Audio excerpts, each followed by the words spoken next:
Hola chicos, buenas tardes. Pues bueno, hoy vamos a hablar de alteraciones gastrointestinales. Hoy vamos a ver dos de las más importantes y esta es alteraciones gastrointestinales parte uno. Vamos a empezar con gastritis. ¿Qué es la gastritis? Es una inflamación del revestimiento del estómago.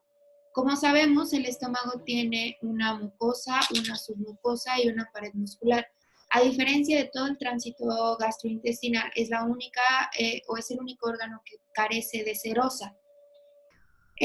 Por lo tanto, la gastritis solo afecta la parte de la mucosa del revestimiento estomacal, no va a afectar a la submucosa ni a la pared muscular epitelial.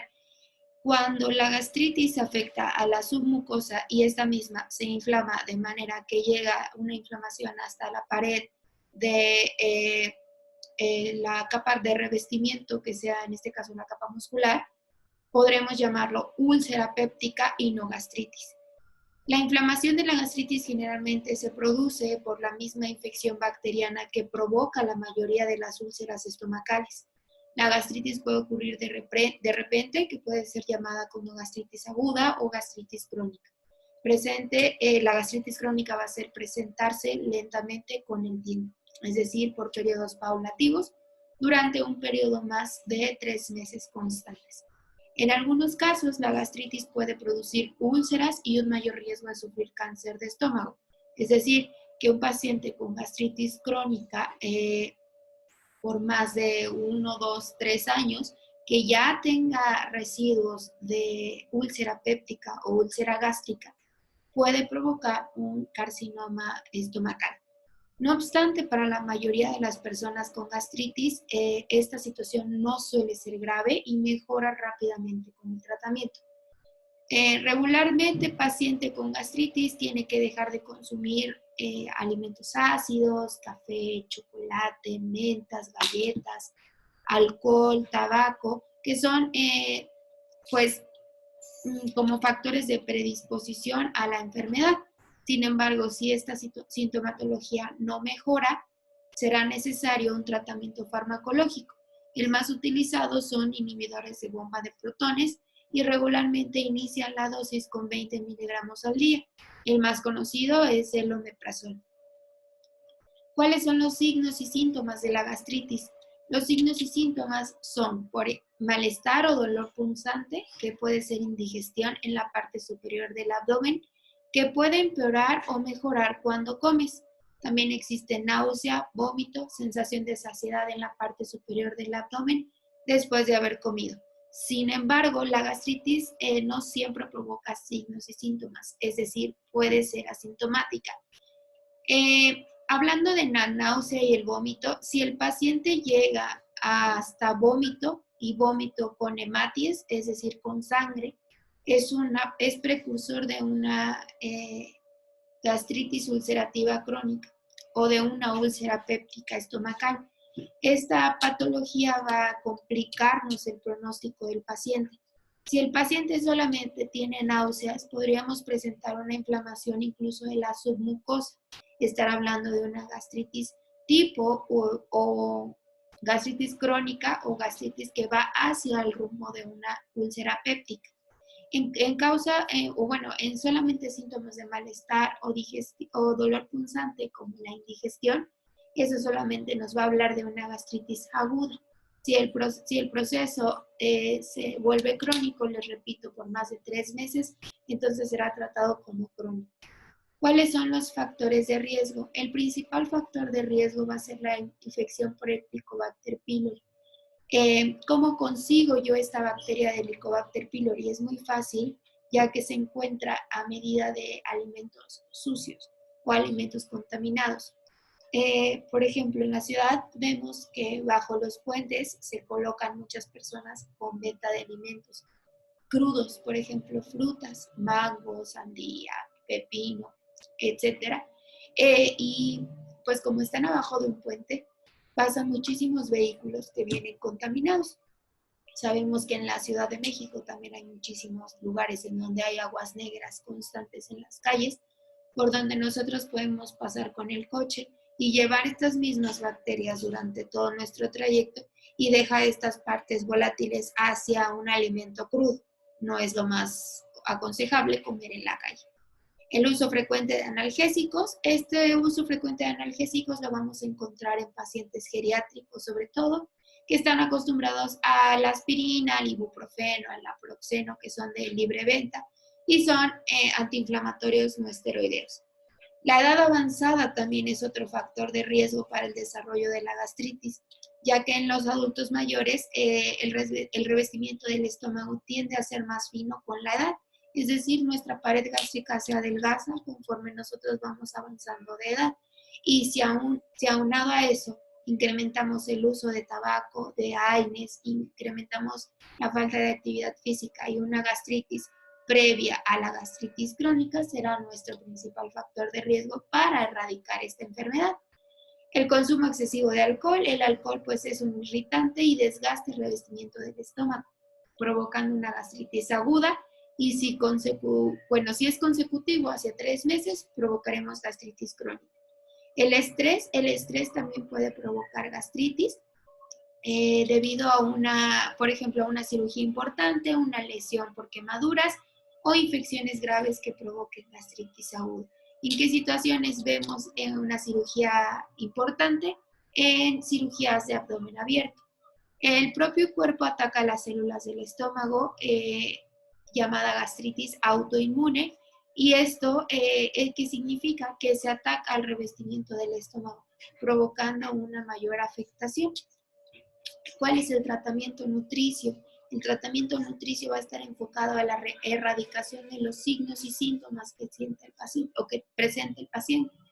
Los alimentos recomendados son pasta, arroz, pan blanco, verduras cocidas y sin piel, patatas, frutas cocidas, carnes magras, pescados, claras de huevo, productos lácteos, bebidas sin cafeína. Y los alimentos se deben preparar hervidos al horno, a la plancha, y evitar todo tipo de frituras. Es importante que para el cálculo de energía siempre lo hagamos por 25 a 35 kilocalorías por kilogramo de peso al día, dependiendo de la situación actual nutricia del paciente. Si mi paciente tiene obesidad, tendremos que usar el método de los 5 kilos o el 5% para cálculo de energía. Las proteínas no tienen ninguna afectación, por lo tanto va de 0,8 a 1,2. Los lípidos van de 25 a 35%, y los carbohidratos irán de 45 a 55%. La enfermedad inflamatoria intestinal es la siguiente patología que veremos en esta parte número 1, que por ejemplo encontramos dos de las más comunes, que van a ser la colitis ulcerosa crónica y la enfermedad de Crohn. La enfermedad inflamatoria intestinal es un término utilizado para describir una serie de enfermedades crónicas del tracto digestivo, caracterizadas por la aparición de la inflamación de etiología aún no aclarada. Tanto como colitis ulcerosa crónica y la enfermedad de Crohn no tienen una etiología establecida. Al ser una enfermedad inflamatoria, vamos a encontrar la elevación de citoquinas y prostaglandinas constantes a nivel plasmático, lo que nos podría provocar un estado de alerta hacia cáncer de intestino. Los signos y síntomas. Existen síntomas comunes en ambas entidades y otros que marcan las diferencias entre la colitis ulcerativa y la enfermedad de Crohn.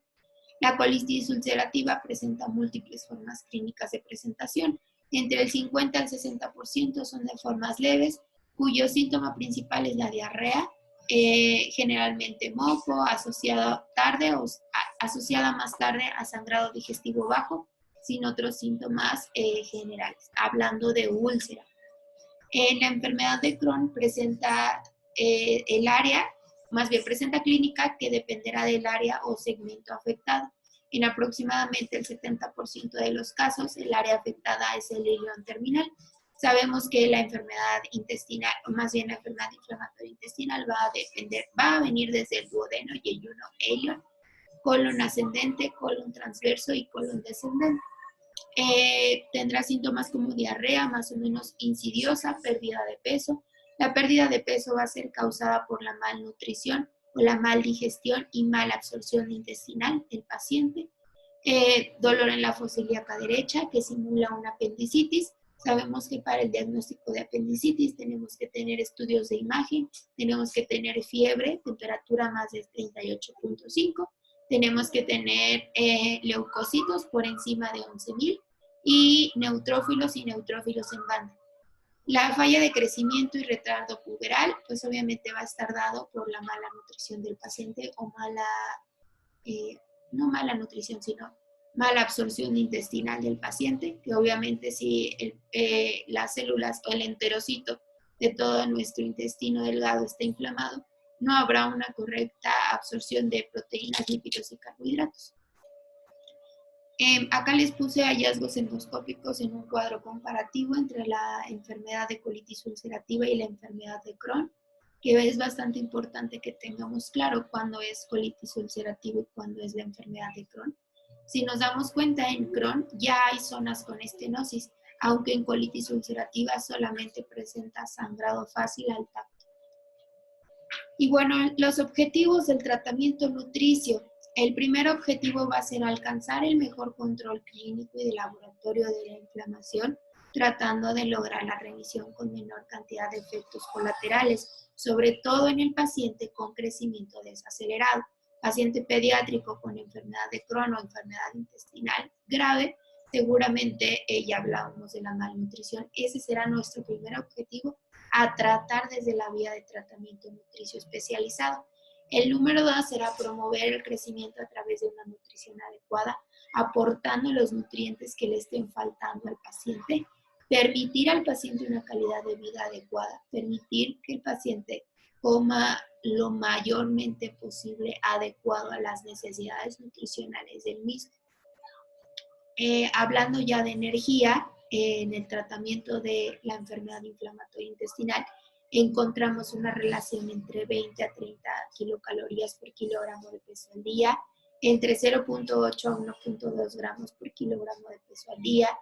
Lípidos, preferir ácidos grasos poliinsaturados, y los carbohidratos irán desde el 35 a 45% en la enfermedad inflamatoria intestinal, mientras se lleve a cabo el proceso del tratamiento multidisciplinario.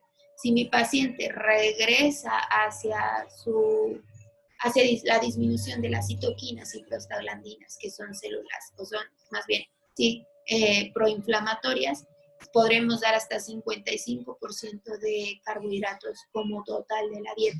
Nunca exceder. Ahora, hablando de fibra, siempre vamos a procurar que la ingesta de fibra en ambos casos sea de 28 a 30 gramos al día. ¿Por qué? Porque esto va a mejorar el tránsito intestinal. Hay que recetar omega 3, podemos recetar desde 3 hasta 5 gramos al día para permitir que la desinflamación sea eficaz en este tipo de pacientes. Podemos recomendar vitamina E, vitamina A, vitamina C en cualquiera de estos pacientes. Podemos recomendar vitamina C hasta 2 gramos por 10 días en el paciente con gastritis y hasta 1 gramo por 20 días en el paciente con enfermedad inflamatoria intestinal. La proteína siempre vamos a preferir que sea proteínas magras, es decir, de pollo, pescado. Y no se olviden, es necesario hacer que el paciente deje de consumir fritos, capeados, empanizados y dorados. Algo importante que no les puse, pero lo comento, es la actividad física. Al paciente hay que recomendarle mínimo 150 minutos de actividad física diaria, que será necesaria para el tratamiento nutricio coadyuvante con la actividad física en todas las situaciones. Esto sería todo de alteraciones gastrointestinales parte 1. En la parte 2 veremos diarrea, veremos sintomatologías más específicas, diarrea infecciosa, veremos infecciones en tracto gastrointestinal que no sean por Helicobacter pylori, sino por Escherichia coli. Veremos estreñimiento crónico y veremos intestino corto, síndrome de intestino corto. Gracias.